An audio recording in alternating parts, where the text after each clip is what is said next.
Hi everyone, it's Sherry coming back to you from Sherry's Sweet Sensations.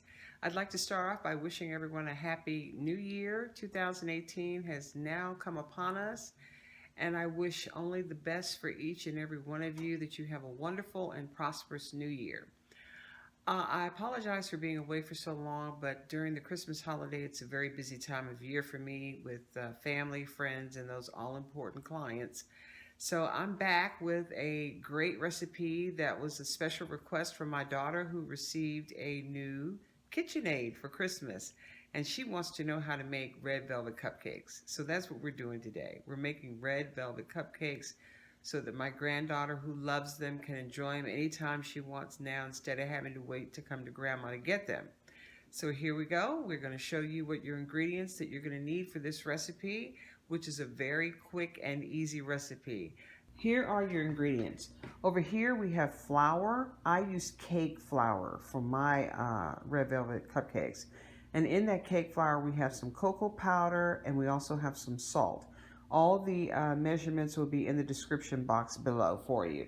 I use red velvet emulsion for my cakes and cupcakes. We have some vanilla flavor, we have some oil, and I am picky, so I use wesson oil for my cakes and cupcakes. We're going to use some baking soda, and I'm going to put the vinegar in the baking soda once we get to that point. Then we have some cupcake holders. These are the cupcake holders you're going to need for this. They come in a convenient little tube. I got these at Walmart, and they're 150, and they come in different colors. Then you're just going to place them in your muffin pan or your cupcake pan, which has 12. Now this recipe that I'm making today is for half of a recipe, but the recipe in the description box will be for an entire recipe that will get you about 24 cupcakes, or just shy of that. So let's get started with putting this together. Okay, in the KitchenAid I've gone ahead and added the sugar and the vegetable oil. That is vegetable oil by Wesson is what I use. We're going to mix that into that is well combined, and that'll take just a minute there. And then we're going to go ahead and add in our egg, 1 egg, for this recipe because it's a half of a recipe. So we're going to go ahead and add that egg in there, and be careful not to get eggshells in your mix, or you'll have to start all over again. Okay, so we're going to mix that up really good, and that's getting nice and creamy. Now we're going to go ahead and add our vanilla flavor. And there. In the bottle. There we go. And to that, we're going to add our emulsion. And make sure you turn down the speed as you're entering all these ingredients. I use milk and vinegar because I feel that it makes my cakes and cupcakes more fluffy. So you're going to turn down your speed and add in your flour. Be careful that the speed is low so that it won't go flying everywhere. You know what, it's kind of best maybe to stop that altogether. Add your flour in slowly. Not all of it, because you want to add flour and buttermilk alternately. As you're adding your flour, be sure to scrape down the sides of your bowl, like I'm doing, and the bottom as well. Very important that you get to the bottom, because sometimes the beaters don't get all the way down there. So you're going to go ahead and mix that again on low so that it won't fly out everywhere. Now we're going to go ahead and add some of our buttermilk. There we go. There you have it. It's coming together. Add your last buttermilk. So you're going to add half and half of your buttermilk. And then we'll go ahead and increase the speed so that it can get up, so that it can combine really well. Turn off your mixer again and add that last batch of flour. You don't have to turn off your mixer, but I just think to prevent a flour shower, it's just best to turn it off. And that way you don't overmix as well. There you go. You've got that last batch of flour in there. Now let's stop it again and go ahead and mix, scrape down our sides. On there, scrape down our sides. And I thought that bowl was tight, but it's not. Make sure, Tammy, you turn and lock your KitchenAid bowls. Okay, there we go. And this bowl that I'm using is a smaller bowl. It does not come with the KitchenAid mixer, but since I'm making a half batch, I'm using this. So this is something you might want to get as well. It's very handy. I believe it's a 3-quart bowl. And it's available on Amazon where I got mine, so I'll put the link in there for you so you can also get you one. It's really nice and handy for egg whites too. So that's that, and now we're going to give that one more mix, and we'll add our last ingredient, which is the vinegar and the baking soda that I was telling you about earlier. And let's add that last ingredient, which is our baking soda and vinegar. See that it will fizz on you, which is what you want. Mix it up really well. And then add that to your recipe. Mix this for about 30 seconds just to get it combined. Okay, that's about 30 seconds and you are ready to pour. Okay everyone, now we're ready to go ahead and start putting our batter into our cups, and I am going to use, so we can try to make this as non-messy as possible. And I'm just going to pour that in. I used 1/4 cup to put these in. So there you go. We're going to put these in a 350-degree oven. I'm going to bake them for about between 15 and 18 minutes, and I will come back with the finished product. Okay everyone, here we are. Our cupcakes are all done and they're looking beautiful, and they have cooled completely. To rush the cooling process, because you cannot put icing on top of cupcakes when they're warm. What'll happen is your icing will melt. So to cool, to speed the cooling process, you can put them in the refrigerator for, I would say probably 30 minutes just to get them cool. Or you could put them in the freezer for about, I would say no more than 10 minutes, because you don't want them to get too cold. At this point, we're going to go ahead and frost these and show you how to frost them.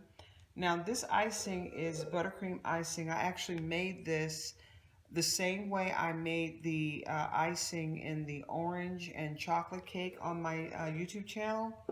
So you can go back and make the same frosting. The only difference is you would not put the orange food coloring in. So here's your piping bag. This is what you're going to use. And what you'll need to do is get you a piping tip. And you see the decorative outline on the tip. You're going to put that inside your piping bag as we're doing here. Pull down on it and make sure it's tight at the bottom, at the very bottom. Then you're going to take your scissors and you're going to make a cut just above the tip where the design starts. That's what you're going to do at that point. Then you're going to take the bag and pull down on it so that the tip comes up. And now you have your mark where to cut. I'm going to cut right there. Hope you can see that. Yeah, okay. Then you're going to come and push your bag all the way, your tip all the way down. So see, now it won't come through. It's stuck there, and that's what you want. Then you take a glass or jar, preferably a glass, and then put it inside the glass, fold it over the glass, and punch down. So now you have a hole, you know, you can see right in there now. Opening. Take your icing and put it inside the bag, the opening. Don't overfill your bag. Start off with a small amount. Take it out of the jar.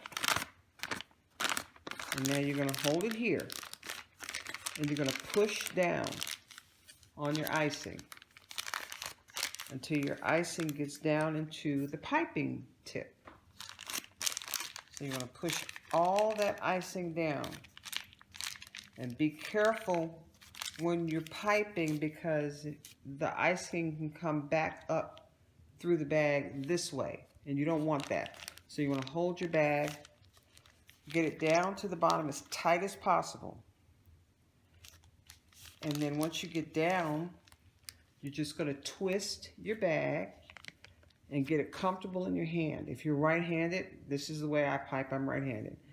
And you see when we give it some pressure, there's your icing. It's coming out. So we're going to do one, and we'll do a couple. So you'll just pick up your cupcake, take your piping bag and tip, and you want to start on the top, straight up and down, and press, press, and then just gently go around the side of your cupcake, pressing, putting a good amount of pressure, come back up to the middle, and release your pressure, and there you are. A beautiful cupcake, ready to be eaten. So that's the first one. Make sure that I was not in your view. Let's try that again. Take another one of our cupcakes, and you're going to, but it'll be straight up from here, but I want to be out of your view. So you're going to go right here and press in the middle, and then just go around the cupcake, around, giving it pressure, come back up to the middle, and close that little opening and let go of the pressure. And there you go. You got a nice amount of icing. Some people may not want a lot of icing. I like a lot of icing. And I'll do one more again, trying to stay out of your view. Let's see if I can do it this way. Yeah, that's better. Okay, here we go. You start at the top and go around the cupcake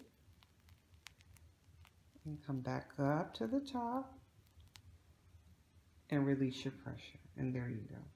We'll do one more.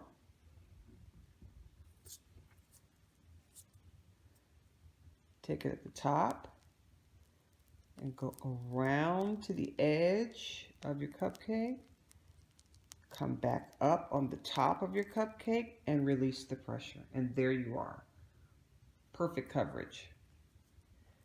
And that's all there is to it. Simple. Okay, everyone, I'm back, and as you saw, we've piped all of our cupcakes, and here's the final product, and it looks amazing. It's very easy to do. Anyone can do this, so I hope you'll give this a try, and Tammy, I especially hope you'll give this a try for my baby's sake.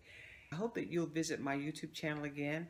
Most importantly, I hope that you'll like these videos and subscribe or share the video so that someone else can be inspired to bake. If you like the videos, I'll continue to make them. If I don't see the likes increase, then I won't continue to make them. If you'd like to see a little bit more of what I do, please go to my Instagram page, and that would be Sherry's Sweet Sensations with a Z at the end.